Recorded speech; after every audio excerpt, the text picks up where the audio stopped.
Now that we finally got the third Minions movie, you'll never believe all the crazy details I found. Not only did this movie take us further back than it ever has, it reveals more things about Minion lore that you wouldn't believe. Like, what were the Minions doing after World War I? How did they even become movie stars? And were there any evil masters they were serving that we don't know about? But most importantly, what does this movie mean for the lore of the Minions and the other movies that came before it? Trust me, you don't want to miss out on what we'll reveal in this video. Heck, you don't want to miss out on any video we upload, so smack that subscribe button like it's the back of a Minion's head. The Minions have had the idea to make a movie for close to 2 centuries. In the movie, we see the Minions in Greece, where one of them seems cast out by the others while remaining passionate about his love for art and all things theater. Now, out of all the places we got to see in this movie, Greece really isn't a random choice. Let's take a little detour and have a little bit of a history lesson. Cinema owes a huge debt to the Greeks for setting the tone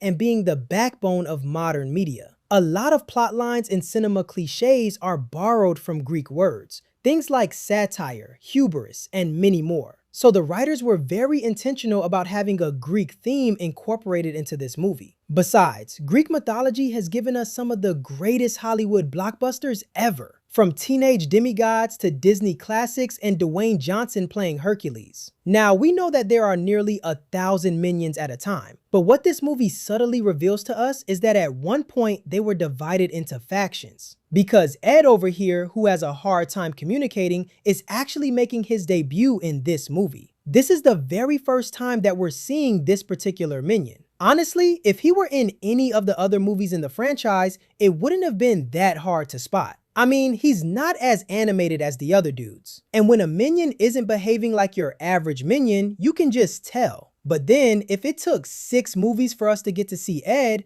where was he this whole time? When you realize that the Minions have an official count of 799, it kind of makes you wonder, are they always together? Well, obviously from this movie, it's clear that not all 799 Minions are always together at a given time. So if Ed wasn't there for the other movies, then where was he? Well, stick around to the end of the video because we also reveal that as well. When we first got introduced to Philip and Howard, they didn't look like Philip and Howard. I mean, they don't look like male monsters at all. I mean, a bra and a seaweed skirt? And don't even get me started on how these tentacles look like hair that's been folded back. This makes Irene the only monster with a female name. And even though she doesn't look like she identifies as anything gender specific, I guess monsters are gender fluid and not just fluid in this movie. Now, another reason why we definitely know that these aren't the same Minions from the other movies is because of the continuity. You see, according to the events of the first Minion movie, there were a bunch of them that went into exile in 1812 and only came out by 1968. So if everybody were in that ice cave, that means that Kevin, Stuart, and Bob aren't part of this Hollywood fiasco we see going on here. I mean, Minions not agreeing with each other isn't anything new. We did see how some of the Minions decided to follow Dort instead of sticking around to make a Hollywood blockbuster. So they don't exactly get along with everything. I mean, they're naturally chaotic. We shouldn't expect them to agree on everything. But damn, never knew that these dudes would be so okay with being thousands of miles apart from each other. We also know that this whole movie and the disaster that took place in it could have been prevented if the Minions had just paid attention to details. When they used a magic spell to summon the Cthulhu, now the disappointment on the faces of the Minions was more than enough for them to send Gumi back where he came from. But for some reason, they felt that if he couldn't star in their movie, at least he could find them a monster who could. But here's the problem. These dimwits literally heard this dude add Deceiver to his name, and they didn't see this as a red flag. I know Henry and Ed were desperate to find a monster for their movie, but gosh, were they really that desperate? I guess so, and they did get what they wanted, so kudos to them. Now, this isn't a scene from any of the Minion movies, but when I was watching Super Mario Galaxy, I literally paused and caught a glimpse of a Minion, or at least a robotic version of one. And seeing this made all sorts of thoughts flood into my head. We already know that the Earth is connected to the Super Mario world by warp pipes. And given how easy it is for these fellas to conveniently find themselves in the worst place at the worst time, I wouldn't be surprised if they ended up in Super Mario's world. kind of like how Yoshi stumbled in there. And if these yellow guys ever found themselves in there, we definitely know that they would be serving Bowser, the most evil character so far in the Super Mario movie franchise. An army of Koopas and now minions at his disposal, Bowser would have been unstoppable at one point. But I strongly feel that the minions wouldn't be used for evil. Henry just lives. Bowser has a thing for art. Bowser has such a creative side. We've seen him play music and be a puppeteer. And Henry is so into cinema, he gets crowned for it. Bowser would have made other villains so jealous that they would have wanted their own minions. And this would drive them to make robot versions of themselves. But there's a perfectly good reason why the minions would have stopped serving Bowser and returned to Earth. We can recount that there was a time when Bowser actually wanted to rule over the galaxy. But the moment he only cared about marrying Princess Peach, it was clear that the minions were not going to have any fun. So they ditched the party and returned to Earth. And Bowser should be grateful that the minions left him, because if they had stayed any longer, he might not have been alive for the Super Mario sequel. And there is a detail in this movie that explains just why this is possible. Now, we already saw how these minions might not have a skeleton, and that allows them to be stretched beyond what's humanly capable. But how thick is their skin for them to withstand explosions that would level a city? Come on. You do know that this explosion would have been enough to say goodbye to a large city in the US. Yet here is this yellow dude walking away from it unscathed. Now this is impressive, but it's still nothing compared to the scenes where we see these guys literally swallow explosives and treat explosions in their tummies like they just had a soda. It makes you wonder what could really end these minions. Heck, if they stayed in that ice cave, they were not going to freeze out of existence or anything. You just can't get rid of these guys no matter how hard anyone tries. Now, the thing about minions is that they always come in their denim overalls. And it wasn't until they got the first spin-off movie that we saw them in something else. It was like they were giving us so many more outfits to make up for keeping their costumes unchanged for an entire trilogy. We got them in leaves, then they had army coats, then fur coats as well. But no matter how many times they changed outfits, one thing remained unchanged, and that was their goggles.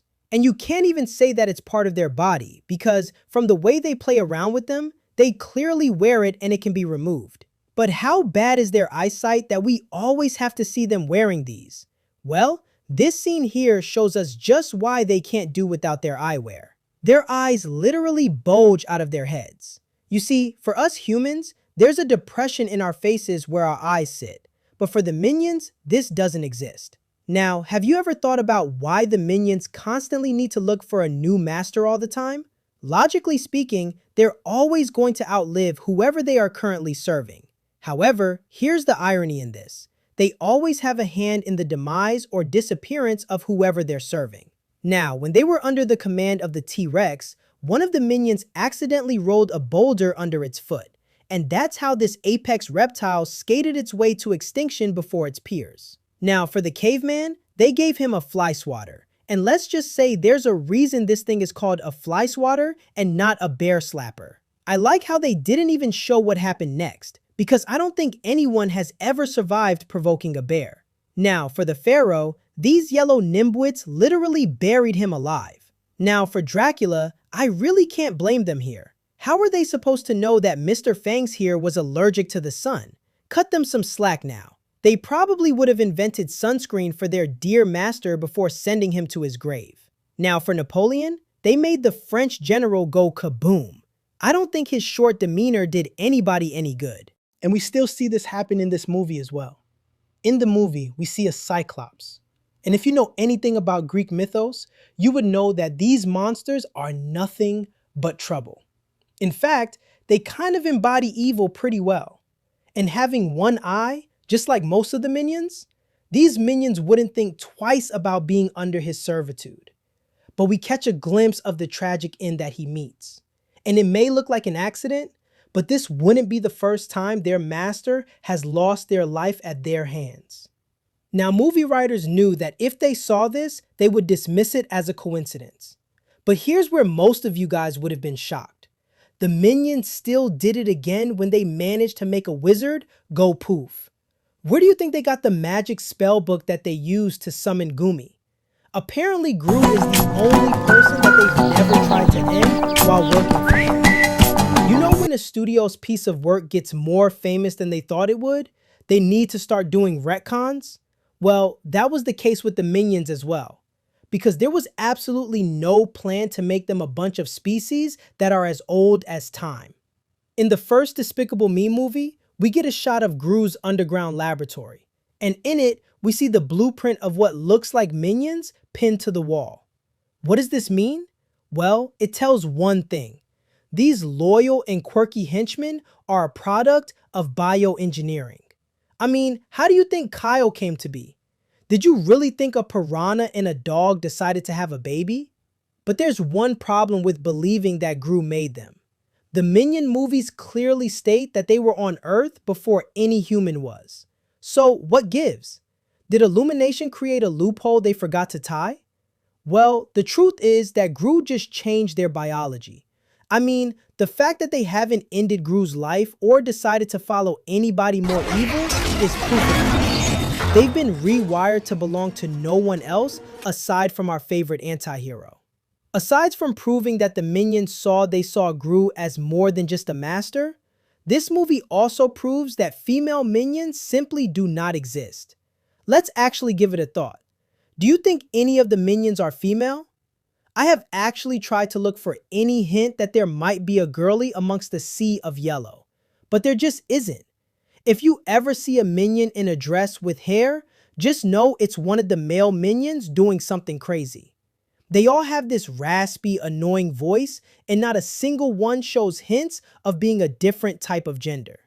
Now, before you go watching this movie frame by frame to prove me wrong, don't even bother, because the creator, Pierre Coffin, stated that when he made the Minions, he didn't picture the need to have a female one since the silly and chaotic personalities they possess wouldn't work if they were female. Now, there are theories about if female versions exist out there, but that's something we'll cover in another video. So make sure you're subscribed so you don't miss out on that. The Minions seem to have a thing with traveling between cultures and civilizations. In this movie, we see them go all the way back to Greece. I guess when they doomed the pharaohs of Egypt, they traveled up north across the Mediterranean to meet the Greeks. Which is funny because I can't recall any Greek emperor or figure that was historically known to be terrible. And then we see them act out as Vikings. Although they're only cosplaying Norwich warriors, I couldn't help but admire how well they looked. I mean, these little yellow dudes are borderline barbarians, and they really captured the Viking essence even though they were just acting. Now, across 3 movies, we've seen a lot of versions of them, but we'll never get the Red Indians or Asian versions of them, because typically these cultures are very calm and peaceful. So there really wouldn't be a place for them here. Not everybody the Minions served under was a villain. This scene here, where we see the Minions rowing a boat, is actually a nod to the Greek legend of Odysseus. Many famous Greek heroes took to the seas, but the fact that the Minions look very sad is a sign that we are looking at henchmen who are tired from sailing. Now, Odysseus's men were lost at sea for several years and were both tired and homesick. This kind of plays into how the story of Odysseus is a classic, and it's coming out later this year, not long after the release of this movie. And we already talked about how James is embarking on a filmmaker's journey that's really similar to the real-life story of Christopher Nolan. Now here's a fact that would make your skin crawl. There's a reason why Irene isn't just big and yellow, but also has eyes all over her body. Well, the answer lies in the book that was used to summon her in the first place. Cthulhu was brought from another dimension, which means so did the other monsters. So if monsters from other dimensions exist, that means that the Minions also exist in these other dimensions where they came from. And the dimension where Irene came from might not have any Minions in it, because Irene is the Minion. In a twisted fate, the Minions were experimented on and turned into this giant mass of yellow jelly. And when she came to this world, she was probably trying to finish what her master from the other world asked of her, to destroy this world. It kind of feels weird how Cthulhu was trying to take credit for that. However, there's no telling which era Irene is from, because no matter what era of human history you look at, you'll find the minions. Now, we know that the minions were around to help Napoleon fight his wars, which were over 300 years ago. Way before Gru was born, I doubt his grandparents were either. And then we go further back to Count Dracula during the Dark Ages. And then we go even further to ancient Egypt, which is a couple of centuries BC. As far back as that is, that's not even up to half of their lifespan on Earth. They've been around during the days of cavemen and even dinosaurs. But we have to go back to when the world only had microbes and germs to see when they started living. And boy, are these guys old. And if you really want to point to an exact figure, by the time Minions and Monsters come out, Kevin and his brothers should be celebrating their 4 billionth birthday or something. I'd like them to fit that many candles on a cake. But despite this age, some traits have been in them since the time they could walk. A good thing we get from this movie is that we get more Minion dialect. You may think it's gibberish, but it's actually not. And here's what will surprise you. They are actually speaking human languages. Now here's what will actually blow your mind. It's a combination of over half a dozen languages ranging from Spanish and Italian to Malay and Korean. These guys will really speak any language they feel like, but if they're still speaking human languages, why does it sound like some sort of weird language that doesn't exist? Well, that would be because of how they talk. They stress words that wouldn't normally be stressed, and they are so vocal with their body language that they really don't need to rely on just words to express themselves. But do you know what this means for humanity's history? If the Minions speak all these languages and they were here before the Minions, this literally means that every language on planet Earth that we know was taught to us by these yellow guys. Whoever their master was would have picked up on their means of communication and used that as the basis for humans talking to one another. How insane is that? The last thing this movie doesn't still explain to us is how the Minions aren't considered a part of human history and culture already. I mean, maybe historians found carvings of the little yellow dudes and thought nothing of it, but in all 3 Minion movies, they interact with humanity at an unprecedentedly large scale. And yet, humankind has gone on to behave as if they aren't aware of these guys. Given the havoc they cause, you would think that the United Nations would have had several meetings on how to deal with them. Yet all we know is they under Gru's command. This is a plot hole that after 7 movies in this franchise, we still haven't gotten an answer to. I know this is a children's movie, but it won't hurt to see the real life issues that having Minions around would cause. You loved this video, didn't you? Go check out our other videos on Minions and make sure you're subscribed so you don't miss out on anything.